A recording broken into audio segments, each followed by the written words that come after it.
अम्मी अब्बू ने पैसे वगैरह देने सन इनदे कुछ कितने पैसे देने थे? 30,000 रुपया देना सी ते उस 30,000 ਦਾ ਉਹਨੂੰ सूद काफ़ी ज़्यादा लाता। सूद पे पैसे लिए थे आपके वालिदैन ने? हाँ जी, सूद पे पैसे लीते तो सी। वो 30,000 के एवज आपकी इज्जत को पामाल किया उसने। जी एक मेरा खालू ਸੀ ਉਹ ਵੀ ਉਹਦੇ ਨਾਲ ਦੱਲਾ ਬਣਿਆ ਸੀ, ਸਿੱਧੀ ਸਾਫ਼ ਗੱਲ ਹੈ ਕਿ ਇੰਨਾ ਮਾਰ ਕੁਟਾਈਆਂ ਕਰਕੇ ਬੱਚੇ ਜ਼ਾਇਆ ਕਰਦਾ ਰਿਹਾ। ਡਾਕਟਰਾਂ ਕੋਲ ਜਾ ਕੇ ਉਹਦੀ ਆਪਣੀ ਬੀਵੀ ਨੂੰ ਪੈਸੇ ਦੇ ਦਿੰਦਾ ਸੀ ਕਿ ਜਾ ਕੇ ਇਹਦੇ ਬੱਚੇ ਜ਼ਾਇਆ ਕਰਾ ਕੇ ਆ। ਉਹ ਮੈਨੂੰ ਨਾਲ ਲੈ ਕੇ ਜਾਂਦੀ ਸੀ ਜਦੋਂ ਡਾਕਟਰ ਨੂੰ ਇਹ ਕਹਿੰਦੇ ਸਨ, ਕਹਿੰਦੇ ਪਹਿਲੇ ਬੱਚੇ ਹੈਗੇ ਨੇ ਤੇ ਫਿਰ ਜਾ ਕੇ ਅਬੋਰਸ਼ਨ ਕਰਵਾ ਦਿੰਦੇ। 4 ਮੇਰੇ ਅਬੋਰਸ਼ਨ ਹੋਏ ਨੇ ਤੇ ਬਾਕੀ ਜਿਹੜੇ ਬੱਚੇ ਜ਼ਾਇਆ ਕੀਤੇ ਨੇ ਉਹ ਇਹਨੇ ਖੁਦ ਕੀਤੇ ਨੇ। अस्सलाम वालेकुम, मैं हूं रेहान हैदर और आप देख रहे हैं डिजिटल रंग। नाजरीन, हमारे माशरे में हवा की बेटी को हवस का निशाना बनाया जाता है, लेकिन आज जो कहानी आपके साथ हम शेयर करने जा रहे हैं, इस कहानी का मरकज़ी किरदार ये बहन है। 13 साल की उम्र में एक उम्र रसीदा शख्स गन पॉइंट के ज़ोर पर इनके साथ शादी कर लेता है और जुल्म सितम की इंतहा कर देता है। किस तरह ये सारे मामलात इनकी ज़िंदगी के साथ पेश आए, इन्हीं की ज़ुबानी सुनते हैं। अस्सलाम वालेकुम। वालेकुम सलाम। बहन, मुझे बताइएगा, 13 साल की उम्र में तो एक बच्चा बालिग भी नहीं होता, तो किस तरह उस शख्स ने आपके साथ शादी कर ली? बस सर कुछ मजबूरियां ही ऐसी सी। कौन सी मजबूरियां थीं? अम्मी अब्बू ने पैसे वगैरह देने सन इनदे कुछ कितने पैसे देने थे? 30,000 रुपया देना सी ते उस 30,000 ਦਾ ਉਹਨੂੰ सूद काफ़ी ज़्यादा लाता। सूद पे पैसे लिए थे आपके वालिदैन ने? हाँ जी, सूद ਤੇ ਪੈਸੇ ਲਿੱਤੇ ਸੀ। ਇੱਕ ਬਾਈਕ ਲਿੱਤੀ ਸੀ, ਬਾਈਕ ਦੀਆਂ ਜਿਹੜੇ ਕਿਸ਼ਤਾਂ ਵਗੈरह ਦਿੱਤੀਆਂ ਸੀ ਉਹ ਵਾਪਸ ਕਰਤੇ और बाइक ਉਹਨੇ वापस खो ली सी ਸਾਡੇ ਕੋਲ। बाइक भी ले ली और पैसे की डिमांड भी करता रहा, और उन पैसों के वो 30,000 के एवज आपकी इज्जत को पामाल किया उसने। ਜੀ ਸਾਡੇ ਘਰ ਉਹਨਾਂ ਦਾ ਆਉਣ ਜਾਣ ਸੀ ਤੇ ਸਵੇਰ ਟਾਈਮ ਆਇਆ ਤੇ ਆ ਕੇ ਗਲਤ ਗੱਲਾਂ ਕਰਨ ਲੱਗ ਪਿਆ ਤੇ ਯਾਨੀ ਕਿ ਮੇਰੀ ਇੱਜ਼ਤ ਖਰਾਬ ਕਰਨਾ ਚਾਹੀ ਉਹਨੇ।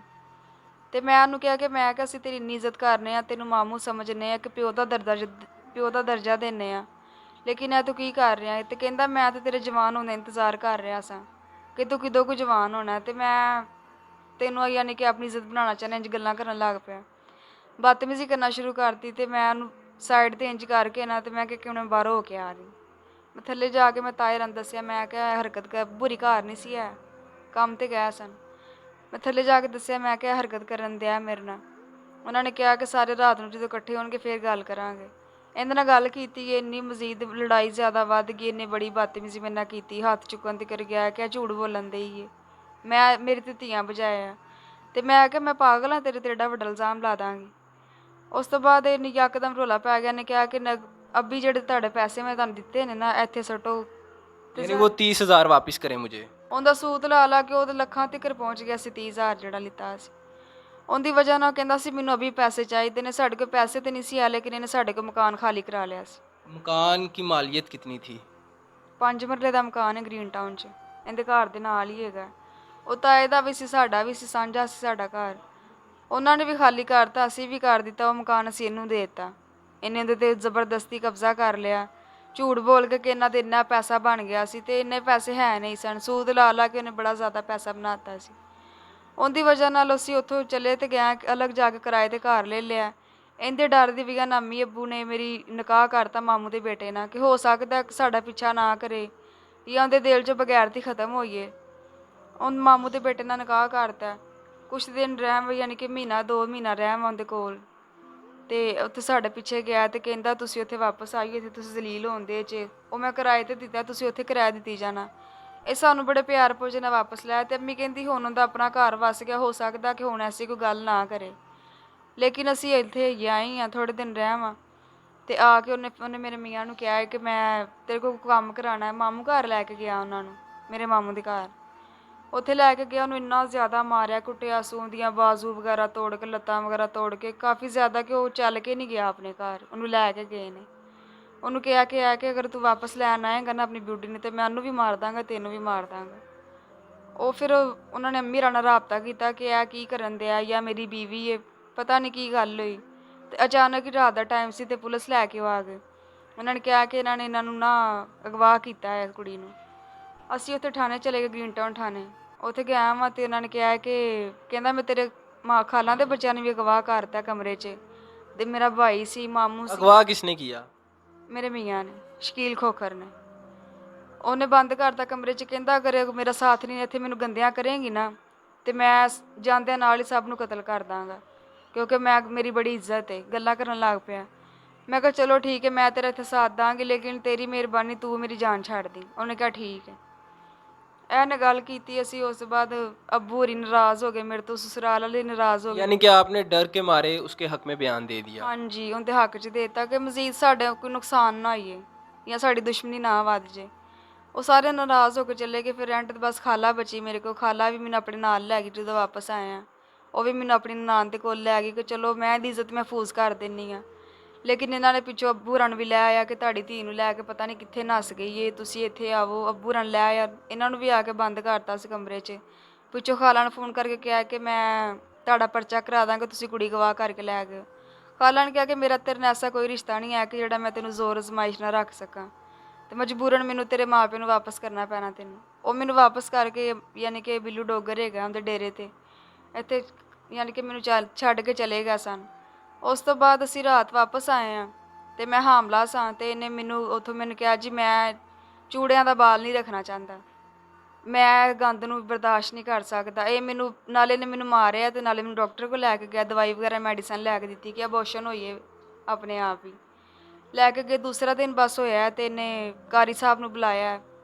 ਇਹਨੇ ਲੜਾਈਆਂ ਝਗੜੇ ਕੀਤੇ ਨੇ। ਮੁਸਲਮਾਨ ਮੈਨੂੰ ਕਰਵਾਇਆ ਸਭ ਤੋਂ ਪਹਿਲੇ। आप पहले मुस्लिम नहीं थी? ਨਹੀਂ, ਮੈਂ ਕ੍ਰਿਸਚਨ ਸਾਂ। ਉਹਨੇ ਮੁਸਲਮਾਨ ਕਰਵਾਇਆ, ਫਿਰ ਉਹਨੇ ਨਿਕਾਹ ਕਰਵਾਇਆ। ਉਸ ਤੋਂ ਬਾਅਦ ਕੋਈ ਗਵਾਹ ਨਹੀਂ ਸਨ ਹੈਗੇ। ਫਿਰ ਇੱਕ ਮੇਰਾ ਖਾਲੂ ਸੀ, ਉਹ ਵੀ ਉਹਦੇ ਨਾਲ ਦੱਲਾ ਬਣਿਆ ਸੀ। ਸਿੱਧੀ ਸਾਫ਼ ਗੱਲ ਹੈ ਕਿ ਉਹਨੇ ਵੀ ਸਾਡਾ ਸਾਥ ਨਹੀਂ ਦਿੱਤਾ।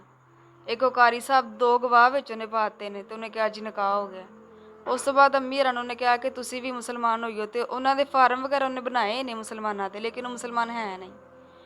ਅਤੇ ਇਹਨੇ ਰੌਲਾ ਪਾਤਾ ਇਸ ਚੀਜ਼ ਦਾ ਕਿ ਨਹੀਂ ਤੁਸੀਂ ਮੁਸਲਮਾਨ ਹੋਵੋ, ਤੁਸੀਂ ਕਿਉਂ ਨਹੀਂ। ਇਹ ਲੜਾਈ ਪਾਤੀ ਉਹਨੇ ਅੰਮੀ ਹੋਰਾਂ ਨੂੰ, ਰਾਤੋਂ ਰਾਤ ਹੀ ਉਹਨੇ ਕੱਢ ਦਿੱਤਾ ਕਿ ਤੁਸੀਂ ਵੀ ਨਿਕਲੋ। ਫਿਰ ਸੁਬਾਹ ਟਾਈਮ ਮੈਨੂੰ ਲੈ ਕੇ ਗਿਆ ਆਪਣੇ ਘਰ। ਉਹਨੇ ਕਿਹਾ ਜੀ ਤੈਨੂੰ ਮੈਂ ਬੀਵੀ ਆਪਣੀ ਨੂੰ ਕਹਿੰਦਾ ਤੈਨੂੰ ਨੌਕਰ ਲਿਆਤੀ ਹੈ, ਇਹਦੇ ਕੋਲ ਤੂੰ ਹੁਣ ਕੰਮ ਕੁਮ ਕਰਾਇਆ ਕਰ। ਉਹ ਤੇ ਕੁਛ ਦਿਨ ਰਹੀ ਆ ਅਤੇ ਉਹਨੇ ਵੇਖਿਆ ਕਿ ਇਹਨਾਂ ਦਾ ਰਵੱਈਆ ਕੀ ਆਪਸ 'ਚ ਹੀ ਆ। ਇਹ ਤੇ ਇਹਨੂੰ ਮਾਮੂ ਕਹਿੰਦੀ ਸੀ, ਜਾਂ ਸਾਡੇ ਮਹੱਲੇ ਵਾਲੇ ਤੇ ਹੈ ਸਨ। ਉਹਨੇ ਕਿਹਾ ਮੈਂ ਇਹਦੇ ਨਾਲ ਨਿਕਾਹ ਕਰਕੇ ਲਿਆਇਆ ਵਾਂ। ਇੰਝ ਬਦਤਮੀਜ਼ੀ ਕਰਨਾ ਸ਼ੁਰੂ ਕਰ ਦਿੱਤੀ ਉਹਨੇ, ਆਪਣੀ ਬੀਵੀ ਨਾਲ ਵੀ ਕੀਤੀ, ਮੇਰੇ ਨਾਲ ਵੀ ਕੀਤੀ ਕਿ ਇੱਥੇ ਹੀ ਰਹਿ ਗਿਆ, ਅੱਜ ਤੋਂ ਬਾਅਦ ਤੂੰ ਇਹਨੂੰ ਕੱਢ ਨਹੀਂ ਸਕਦੀ, ਤੇਰੇ ਪਿਛਲਿਆਂ ਦਾ ਮੈਨੂੰ ਕੋਈ ਜ਼ੋਰ ਨਹੀਂ ਹੈਗਾ। ਇੰਝ ਗੱਲਾਂ ਕਰਨ ਲੱਗ ਪਿਆ।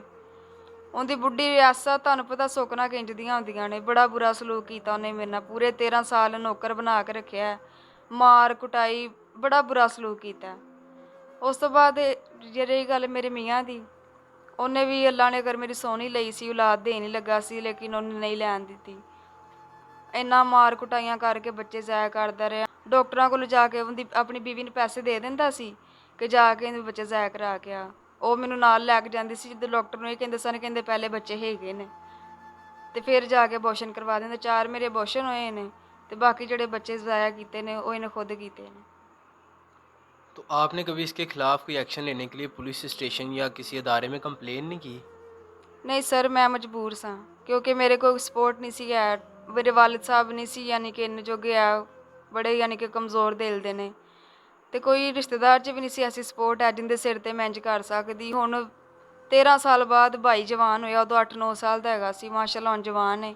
ਉਹ ਕਹਿੰਦਾ ਸੀ ਕਿ ਮੈਂ ਤੈਨੂੰ ਇਹ ਦੁੱਖ 'ਚ ਨਹੀਂ ਵੇਖ ਸਕਦਾ। अब आप अपने भाई की वजह से इस जगह पर आई हैं उसे छोड़कर? ਹਾਂਜੀ, ਮੈਂ ਆਪਣੇ ਭਾਈ ਦੀ ਵਜ੍ਹਾ ਨਾਲ ਆਈ।